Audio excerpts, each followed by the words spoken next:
সুচন্দা ভারতী জ্যোতিষ চ্যানেলে স্বাগত সবাইকে। আজকে আমি কৃত্তিকা নক্ষত্র সম্পর্কে বিস্তারিত আলোচনা করব। মেষ রাশির শেষ 3 ডিগ্রি 20 মিনিট থেকে বৃষ রাশির প্রথম 10 ডিগ্রি পর্যন্ত এই নক্ষত্রের বিস্তার লাভ করেছে। কৃত্তিকা নক্ষত্রের অধিদেবতা হলেন অগ্নি।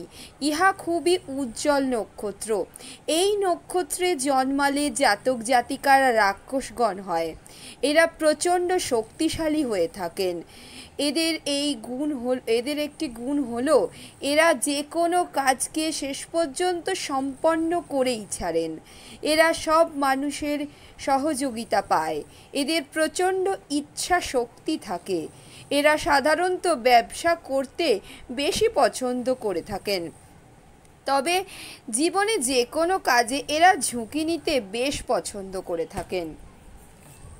কৃত্তিকা নক্ষত্রে জন্মানো জাতক জাতিকারা সাধারণত চতুর, ক্রোধী, সুযোগ সন্ধানী, উন্নতিকারক হয়ে থাকে। এরা সাধারণত অনুসন্ধানকারী বা বিভিন্ন প্রকার গবেষণা কার্যের সাথে যুক্ত হতে পারেন। বড় কোম্পানির উচ্চপদে, বায়ুসেনায় পেশাদারী, অস্ত্রশস্ত্র প্রস্তুতকারী হিসেবে নিজেকে আত্মপ্রকাশ করতে পারেন।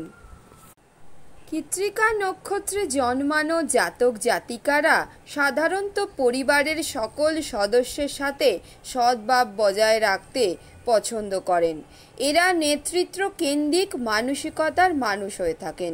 বিবাহিত জীবন সুখকর হয়। মায়ের সাথে সম্পর্ক খুবই মধুর হয়ে থাকে। আজকে আমি কৃত্তিকা নক্ষত্র সম্পর্কে বিস্তারিত আলোচনা করলাম।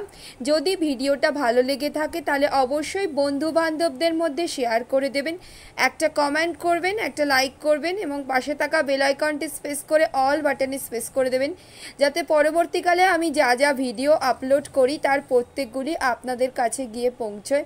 অসংখ্য ধন্যবাদ ভিডিওটা দেখার জন্য। নমস্কার।